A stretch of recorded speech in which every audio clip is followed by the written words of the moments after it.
Assalamualaikum, қалайсыздар? Жағдайларыңыз жақсы ма? Мен де Құдайға шүкір, альхамдулилля, барлығы керемет. Тіріміз, деніміз сау. Алла деп өмір сүріп жатырмыз. Қолдан келгенше тіршілік істеп, қолдан келгенше құлшылық істеп, тіршілік пен құлшылықты қатар алып жүрміз. Алланың қалауымен. Ал бүгінгі шығарылымға келер болсақ, өткен жолдағыдай бірнеше әңгімелерді оқып беретін боламын. Оқиғаларды, ғибратты оқиғалар. Естеріңізде болса, алдыңғы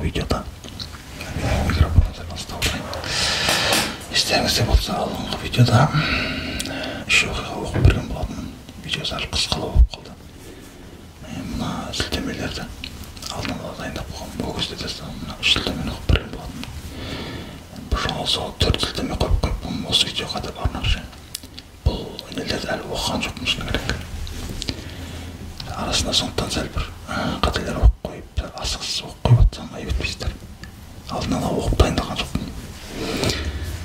Осы 4 сілтемені бірінен соң бірін ашып оқып көре берген. Бисмилля, кеттік. Біріншісі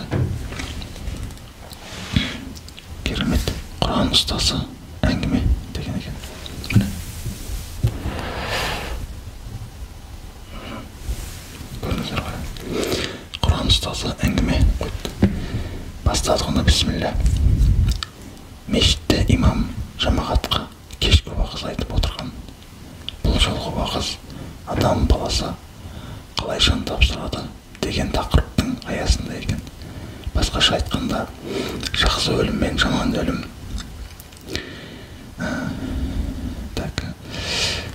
Жаман өлім хақында еді. Уағыздан соң жамағаттың ішінен бір жас жігіт имамның жанына келіп, өзінің басынан өткен бір оқиғасымен бөліскісі келді. Ол оның марқұм атасы жайлы әңгіме болатын. Жігіт: атам Құран жаттаған ұстаз еді. Өмір бойы жұртқа дәріс берумен болды. Қартайған шағында бірден дертке шалдықты. Атам бала-шағасын танымайтын күйге түсті. Тіпті ұл қыздарының да, немерелерінің де атын білмейді. Бірақ толықтай есін жоғалтса да, Құранды ұмытқан жоқ. Бірде-бір аятын ұмытпаған. Өзімен өзі отырғанда күмбірлеп Құран оқитын. Бір күні сәресі уақытта болуы керек. Атам: ай бәленше деп әкемді шақырды. Ұйқылы ояу әкемнің атамның бөлмесіне кіріп барып: ау әке, неу қалайсыз деп еді. Атам екі көзі бөлменің бұрышында. Атамның екі көзі бөлменің бұрышында дейді. Қызық екен мына жері. Ежелі екен бұлар ғой. Бөлменің бұрышында не екен? Сөйтсе ары қарай: ай бәленше, анау сәлде киген ақ киімді екі жігітті көріп тұрсың ба деді. Әкем болса: жоқ, ешнәрсе көріп тұрғаным жоқ деді. Сонда марқұм атам: сен бұдан қабілсіздікте едің. Біз сенен пердені аштық, енді бүгін сенің көзің өткір деген аятты оқыды. Атамның бұл пәнидегі дәм-тұзы біткені еді. Мұнан кейін атам кәлимасын айтып жан тапсырды деп әлгі жігіт әңгімесін аяқтады. Кейін қайта сөзін жалғастырып: өмірін Құран ұстаздығына арнаған адамның ажалы осындай болады деп ойламаппын деп өзегін өртеген өкінішін жеткізді. Сонда имам жігітке күлімсіреп: бауырым, бұл үлкен бақыт. Ардақты пайғамбарымыз саллаллаху алейхи уассалам мүмин пенде дүниеден ажырап ақыретке бет алған кезде оған аспаннан жүзі аппақ періштелер түседі. Олардың дидары бейне бір күн іспетті. Олар жәннаттан кебін алып және жәннаттан хош иісті су алып келеді де көз тастап жерге келіп отырады деген сүйінші хабар бар. Сенің атаң Құран жолымен жүрген ізгілерге бұйырған жақсылығымен қауышты деді. Жігіт имамның айтқан уағызын тыңдап отырып, өз атасының қаншалықты бақытты ғұмыр кешкенін түсінді. Ол өмірін Құран үйретуге арнаған жан еді. Құдайдың сынағымен бірнеше жыл есін жоғалтып қойғанымен жүрегіне нақышталған Құранның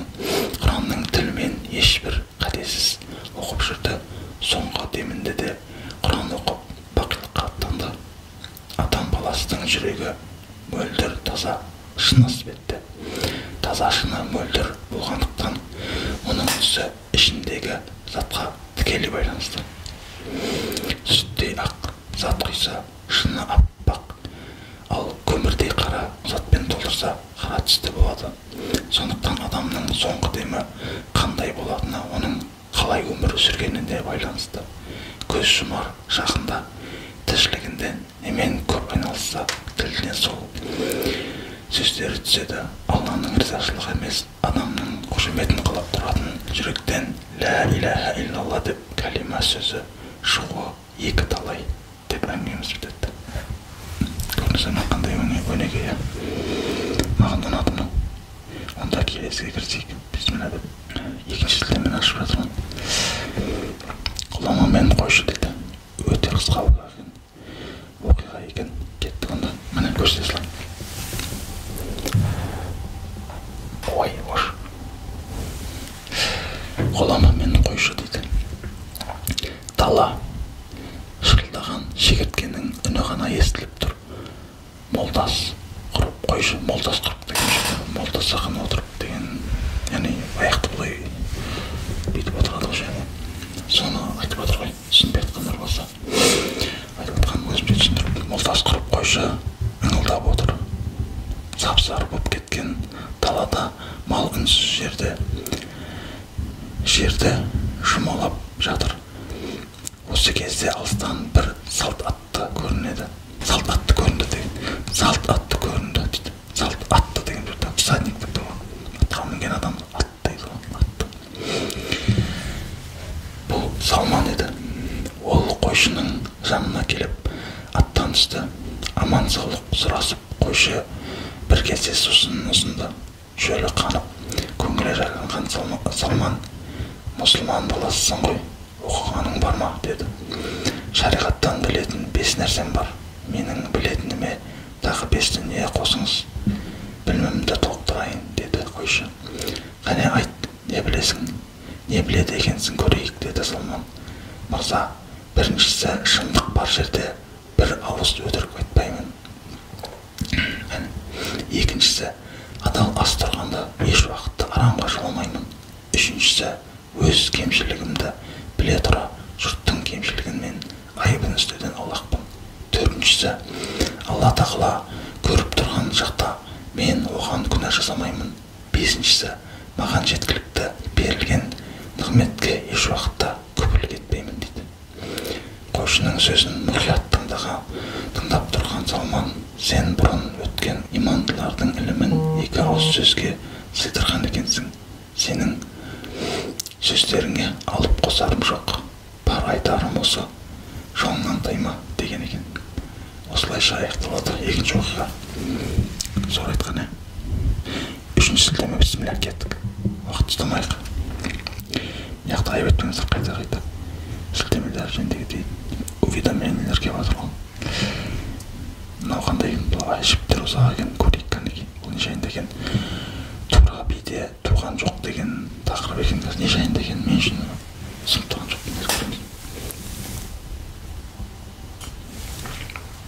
Көріңіздер ғой. Тура биде туған жоқ. Бірде халифа Омар радиаллаху анху базардағы нарықты бақылап, малдың жағдайын білу үшін арнайы базар аралауға шықты. Базарда малдың ішінен семіз түйегі, көзі түйегі деп қойды. Түйеге деп жазыр ғой.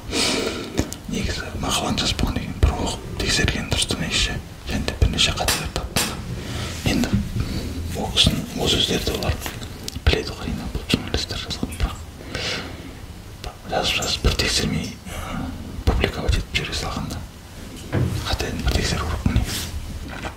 Мына 20-шы жылдан мысалы кеттік. Бір түйеге көзі түседі. Мына түйе кімдікі, дейді халифа. Сіздің ұлыңыз Абдулланың түйесі, дейді саудагер. Сауданы тоқтатыңдар, Абдулланы тез мұнда алып келіңдер, дейді. Ашуланып халифа, әкесінің мінезін білетін баласы тез арада жетіп келеді. Ей Абдулла, мына түйе сенде қайдан жүр деп сұрайды. Өз қаражатыма сатып алған түйем, зекетке түскен түйелермен бірге өріске жаямын, сосын семіртіп базарға шығарамын, басқа мұсылмандар сияқты табысым адал дейді. Баласының бұл сөзіне халифа Омардың көңілі тола қоймады. Ашуға мініп, зекет түйелеріне неге қосасың? Малшылар мұсылмандар әміршісінің баласы қосқан түйесіне су беріңдер, жем-шөбі таусылып қалмасын деп ерекше күтіммен бағады. Сен оны осылай семірттің бе? Әкеңнің қызметін пайдаланып, түйе бағып жүрсің бе? Ей Абдулла, мен тірі тұрғанда бұған жол бермеймін. Сен әлде әкеңді тозаққа кіргізбексің бе? Кіргізін келеме деп тұрған, кіргізбексің деп оқиды. Деген халифа баласына, сенің түйеңді зекет қызметкерлері семіртті, жем-шөбінде берген солар, сондықтан түйеңді сат, өз ақшаңды ал, үстінен көрген табыстарыңды қазынаға өткіз деген екен. Қара қылды қақ жарқан әділетті Омар деп қойды. Халифа Омар. Тағы бірде халифа Омар Ибн Хаттабқа, Шам аймағының әкімі, әкімі келді. Мұсылмандар әміршісіне деп Шам өлкесінен арнайы әкелінген сый сияпатын ұсынды. Өте қымбат халуа екенін көрініп тұр еді. Арнайы тапсырыспен сіз үшін жасаттым деп мақтап жатты әкім. Шам халқының барлығы осындай сапалы тәттілер жейме деп сұрады Омар. Жоқ, бұл тек сізге арнайы жасалған қымбат әрі сапалы халуа деді. Мына халуаны базарға апарып сатыңдар, ақшасын қазынаға өткізіңдер деді Хаттабтың ұлы Омар. Халифаның ашуын білгендіктен ләм-мим демей тез арада тапсырма орындалды. Кезінде ардақты пайғамбарымызға саллаллаху алейхи уассалам немере ағасы Аббас радиаллаху анху, ей Алланың елшісі, маған қызмет беріңіз деп өтінеді.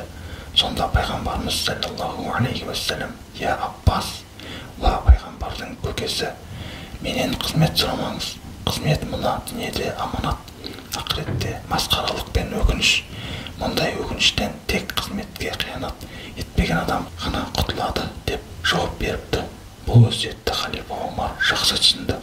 Сол себепті де аманатқа титтейді қиянат жасамай мемлекет қазынасын шашау шығармады дейді. Қазынасынан шашау шығармады. Ол қазына халықтың игілігіне жұмсалуын жіті қадағалаған жан. Тура биде туған жоқ деген қазақтың мақалын осындай әділетті жандарға арналса керекті. Пайғамбар өсиетін екі етпей мүлткісіз орындауға тырысқан саңлақ сахабалар әр істе әділеттік пен шынайылықтың шыңын көрсете білді. Асыл қасиеттерді бойына сіңіруге тырысқан бүгінгі сіз бен бізге осындай жандардың әрекеті қашанда үлгі өнеге. Мақалдың жалғасында туғанды биде иман жоқ дейді деп түйіндейді. Лайым жаратқан ем біздің қоғамда осындай имансыздықтан сақтағай деп тілейік деп осылай мақала аяқталады. Сора, машалла. Төртіншіге кеттік онда болатынызға. Бисмилля.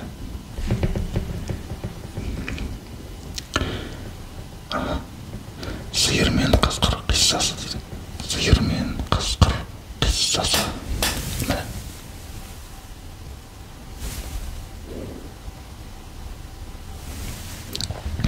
Сиыр мен қасқыр қиссасы. Кеттік. Бисмилля. Бұл Абу Хурайра радиаллаху анху әңгімелеп берген хадис. Алла елшісі саллаллаху алейхи уассалам бір күні сахабалармен отырған кезде былай деді. Бұрынғы заманда бір кісі сиырын айдап келе жатып, оның үстіне жүк артып алады. Сонда сиырға тіл бітіп, иесіне бұрылып қарап, мен бұл үшін жаратылған емеспін. Мен егіндікке пайдалану үшін жаратылғанмын дейді. Пайғамбардың саллаллаху алейхи уассалам бұл сөзін естіген адамдар, субханалла, ғажап, сиыр сөйлеуші ме еді деді. Алла елшісі саллаллаху алейхи уассалам болса, бұған мен сенемін, Абу Бәкір және Умар да сенеді деп жауап берді. Кейін тағы сөзін жалғастырып, баяғыда бір қойшы өрісте қой шайып жүргенде қасқыр шауып бір қойын тартып қаша жөнеледі. Қойшы болса артынан қуып жүріп амалын тауып қойын арашалап қалады. Қасқыр анадай жерге барып қайырылып тұрып, жыртқыштар қаптаған кезде қиямет күні менен басқа ешбір қойшы болмайтын күні оны кім құтқарады дейсің, деді қойшыға. Бұл әңгімені естіген адамдар субханалла деді. Алла елшісі саллаллаху алейхи уассалам болса, мен бұған сенемін және Абу Бәкір да Умар да сенеді деп жауап береді. Міне бұл хадис Бухариде де, Муслимде де риуаят етілген. Әрине пайғамбарымыздың саллаллаху алейхи уассалам айтқан сөздері ақиқат, алайда ол ақиқатқа біз куә болмағандықтан және ақылымыз қорыта алмағандықтан ғана оны жоққа шығара алмаймыз. Құран кәрімде оны мақтап пәк деп дәріптейтін ешбір нәрсе жоқ. Бірақ сендер оларды дәріптеулерін түсінбейсіңдер деп баяндағандай, мына жалғандағы әрбір жаратылыстың өзіне тән тілдесу жолы бар. Бүгінгі таңда ғылым әр жануардың, құстардың өздерінің белгілі толқында сөйлесе алатынын айтып отыр. Мәселен, құмырсқа, бал, аралардың тілдесуін ғылымдар енді танып біліп жатыр. Хадистегі келесі мәселе, пайғамбарымыз саллаллаху алейхи уассалам бұл сөздерін айтып отырған уақытта сахабалар ортасында ажырамас достар Абу Бәкір мен Умар жоқ еді. Алайда пайғамбарымыздың олар бұл сөзді естісе ешбір мүдірмей кәміл сенеді. Деу олардың Алла елшісі құзырындағы мәртебесін көрсетеді. Олай болса, бұл хадис аталмыш екі ел ағасы болған сахабаның қасиетін айрықша айшықтауда. Тағы бір мәселе, Алланың достығы, яғни әулиелерге Алла тарапынан керемет берілетіндігін аңғартады. Әйтпесе адам баласы жануардың тілін қалай түсінбек? Осы мағыналас хадистер ислам тәлімінің әлі де болса зерттелмеген тақырыптары ұшаң теңіз екенін аңғартады. Ал ғылымның кенже дамып келе жатқанын соншалықты Құран және хадистегі кейбір мәтіндерді ертегі деп қабылдай алмай жатады деп бүгінгі мақала осымен бітті. Осымен бітті дейм, мен төртеуін оқыдым ба?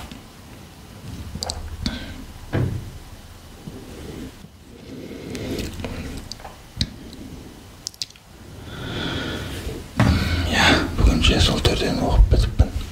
Құдай қаласа осымен аяқтайық. Келесіде тағы да мүмкін бір осындай оқиғалар оқып беретін шығармын.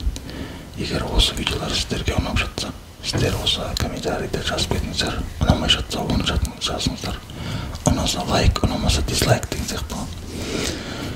Олай болатын болса келесі шығарымда кездескенше ассаламу алейкум ва рахматуллахи ва баракатух.